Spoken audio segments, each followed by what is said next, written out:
Inteligencia financiera.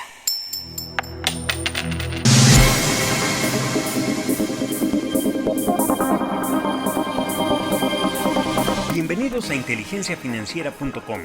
Soy Alberto Mayagoitia, actor, empresario y educador en finanzas personales. Hoy te presento Ojalá y los hispanos aprendamos algo de la muerte de George Floyd. Ojalá y los hispanos en Estados Unidos, inmigrantes o nacidos aquí, arreglados o no, de primera o segunda o tercera generación, aprendamos algo del fenómeno social que estamos viviendo en Estados Unidos a raíz de la trágica muerte de George Floyd. Mi nombre es Alberto Mayagoitia. Soy actor y empresario. Me ayuda a sentarme a escribir para poner mis ideas en orden. Disfruto haciendo estas grabaciones y compartiendo mi punto de vista.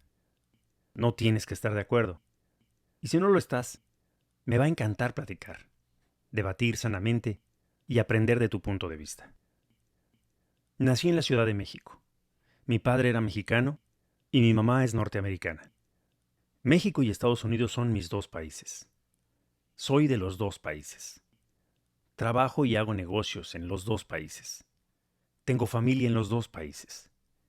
Y pago impuestos en los dos países. Amo a México de una forma y amo a Estados Unidos de otra. Hay cosas que no me gustan de México y hay otras que detesto de Estados Unidos. La historia de México, la conquista, la colonia, el virreinato, la independencia, las leyes de reforma y la revolución han conformado la nación que es hoy, con sus cosas buenas y sus cosas malas. La historia de Estados Unidos es muy diferente.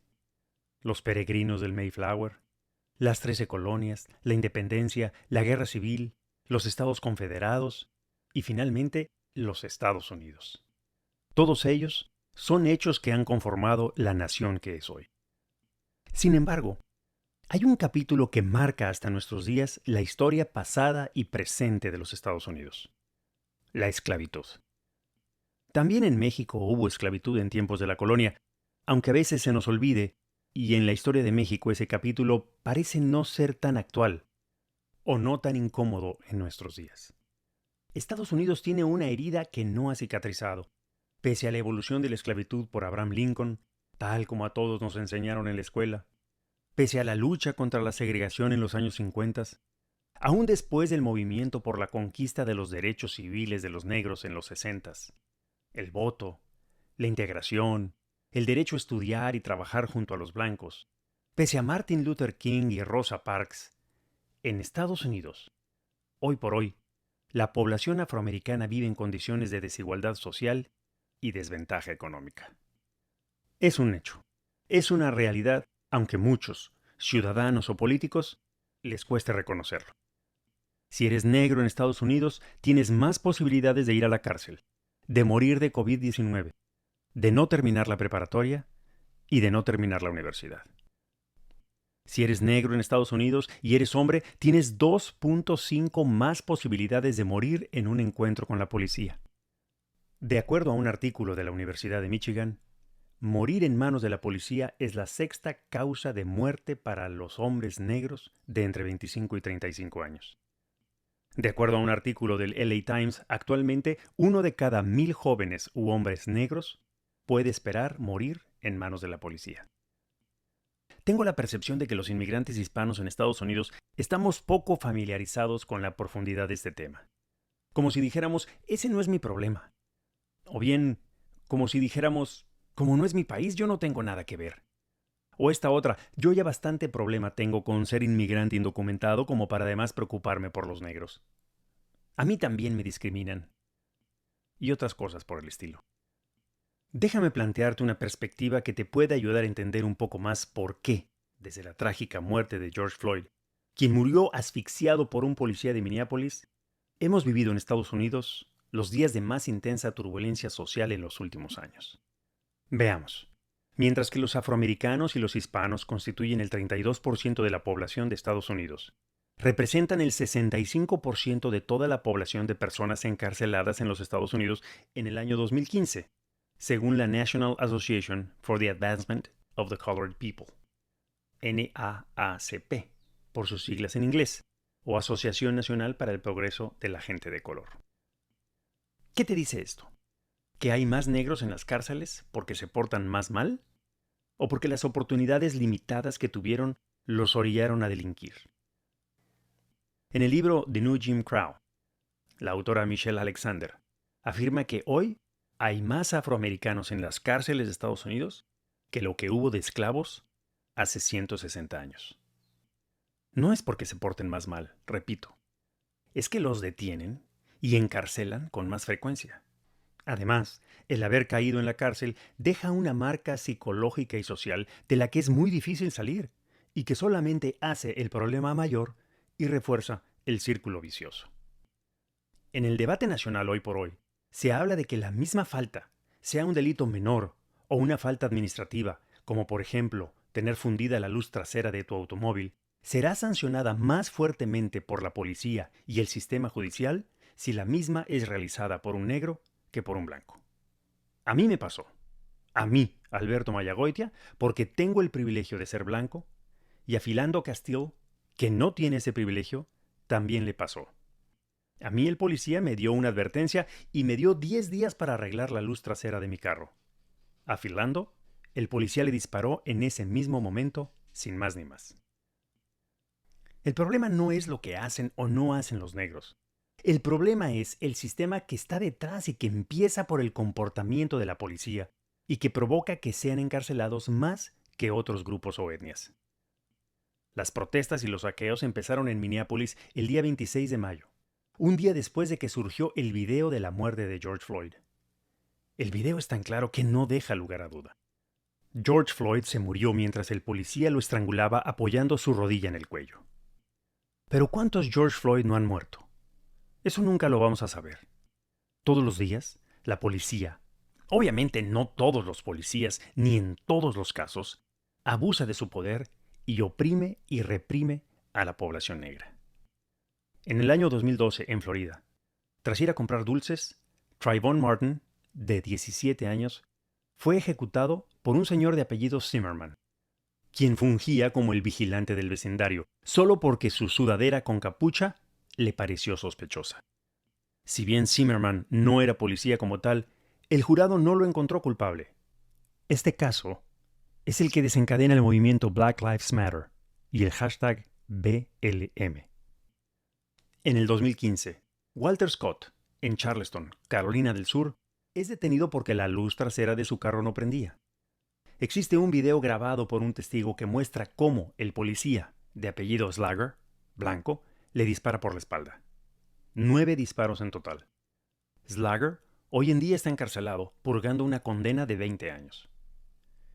Eric Garner, 43 años, en julio del 2014, muere minutos después de que fue sometido por el policía que le aplicó una llave en el cuello que le evitó respirar. Eric Garner alcanzó a decir: "No puedo respirar". ¿El motivo? Estaba vendiendo cigarros que no tenían el sello de los impuestos. El policía siguió trabajando en el Departamento de Policía de Nueva York por 5 años más y nunca se inició ninguna causa en su contra. Al mes siguiente, en agosto de 2014, Michael Brown, un joven negro de 18 años, en Ferguson, Missouri, es ultimado por el oficial Wilson tras un altercado en la calle. El amigo de Michael Brown, de nombre Dorian Johnson, dijo que Michael, con las manos en alto, le rogó al policía que no disparara. El policía Wilson descargó su arma un total de 12 veces. En octubre del 2014, Laquan McDonald, un joven negro de 17 años, caminaba por una calle de Chicago. La policía recibe un reporte de que Laquan estaba teniendo un comportamiento errático con un cuchillo en la mano.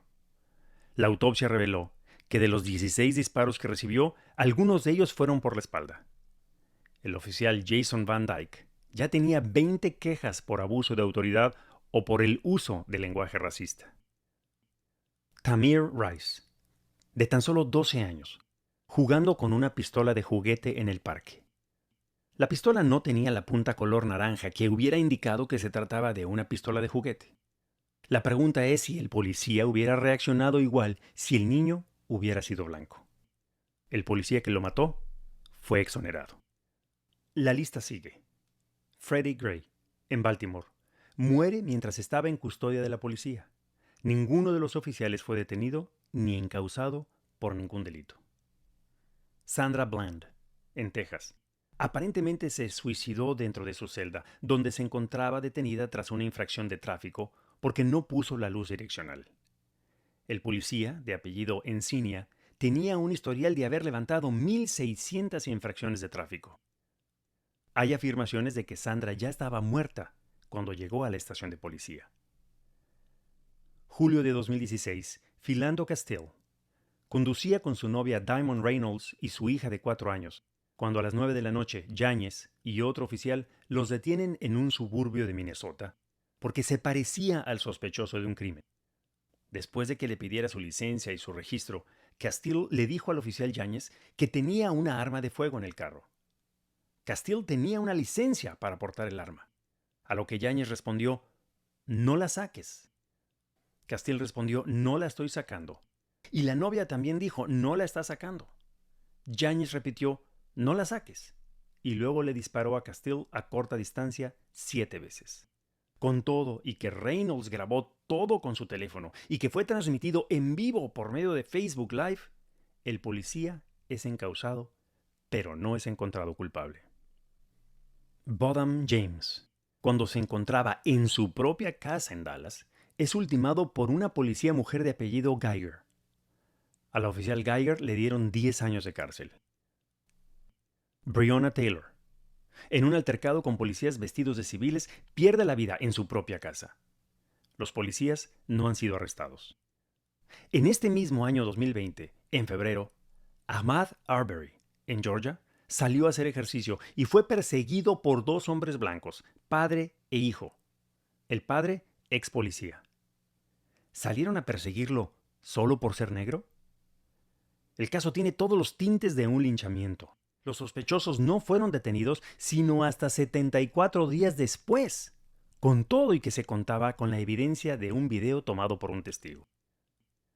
Luego viene el caso de George Floyd, del que también ya hablé, quien también clamó por su vida diciendo: «No puedo respirar». Y unos cuantos días después, cuando el país está envuelto en las protestas y los saqueos, viene el caso de Rayshard Brooks, quien también es muerto por la policía por la espalda mientras se resistía a ser arrestado. Brooks estaba manejando en estado de ebriedad. Eso no está bien. Se resistió al arresto, lo cual está peor. Forcejeó con los policías. Y a uno de ellos le quitó su pistola electrónica preventiva. Muy mal. Luego trató de escapar y le disparó al policía con la pistola electrónica. Y mientras corría, fue ultimado por la espalda. ¿Por qué se resistió al arresto? Tal vez Rashad estaba pensando que si se dejaba poner las esposas, su destino sería el mismo que el de George Floyd. Tratando de salvar su vida, la perdió. Hay video de todo. Velo y saca tus propias conclusiones. Termino con esto. El racismo existe. El racismo es un problema. El racismo es una realidad. De acuerdo a la revista Money, la brecha económica entre una familia promedio de raza negra y una familia promedio de raza blanca en Estados Unidos no se ha acortado desde los años 60. Y como hispano, ¿tú qué vas a hacer? ¿Qué vas a hacer? Si llegaste a este país por la promesa de libertad o de una vida mejor, te tienes que dar cuenta que esa promesa no es pareja para todos. ¿Qué tal que en lugar de George Floyd hubiera sido Jorge Flores?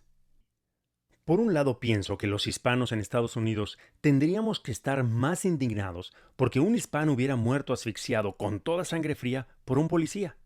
Pero no es así. Por otro lado pienso que la indignación se nos quita porque estamos acostumbrados a manejarnos con un bajo perfil, porque nuestra situación legal así nos lo exige, y porque de cierta forma, en los países de los que venimos, vimos muchos abusos de autoridad, y tal vez nos acostumbramos a verlos y a saber que realmente no podemos hacer nada. Debería de ser suficiente saber que un ser humano murió injustamente en manos de la policía, pero lo tenemos que personalizar. Si hubiera sido Jorge Flores, ¿nos sentiríamos obligados a salir a protestar? Tal vez no. Y yo creo que en general, los hispanos no estamos más indignados porque nos seguimos resistiendo a ver el problema del racismo. Lo dije al principio, como si el problema no fuera nuestro, porque a fin de cuentas, este país no es nuestro. Sí es nuestro problema, porque elegimos vivir en este país. Los hispanos llegamos aquí porque quisimos. Aún los que buscan asilo político, porque también se puede pedir asilo en Canadá o en España o en otros países. La historia de los negros en este país empieza cuando esos seres humanos fueron robados, secuestrados de sus países en el siglo XVII y traídos a estas tierras en contra de su voluntad. Ellos no son inmigrantes. Nosotros sí. En México también tuvimos esclavitud, que tuvo otro proceso por lo que se llamó el mestizaje. Ahí la historia cambia un poco, pero ese es tema para otro día. Los hispanos blancos, con o sin documentos, tenemos hasta cierto punto el privilegio blanco. En inglés se le llama white privilege. Y ese privilegio no nos da derecho a no involucrarnos. No nos da derecho a no ver el problema, a no participar. Mientras exista el prejuicio de una policía que te trata diferente por tu color de piel, o mientras existamos en Estados Unidos una serie de personas que no nos involucremos con el problema, la solución de una sociedad completamente integrada seguirá estando muy lejos de lo que algún día soñaron Abraham Lincoln o Martin Luther King. Dialoga con tus hijos sobre el racismo y la discriminación. Este país también será suyo. No dialogar con tus hijos sobre estos asuntos es tanto como decirles que su futuro no te importa. Infórmate, edúcate y aprende más de esta situación para que tengas suficientes elementos para poder tener tu propia opinión. Si eres inmigrante indocumentado, te deseo que muy pronto arregles tu situación legal. Y si ya te hiciste residente legal, hazte ciudadano cuando puedas y participa en las elecciones. Yo creo que participar con tu voto en la democracia de este país también es parte del sueño americano. Que descansen en paz George Floyd y todos aquellos que dieron su vida para que tú y yo abramos los ojos. Texto y voz, Alberto Mayagoitia, con la colaboración de Aline Mayagoitia. Inteligencia financiera.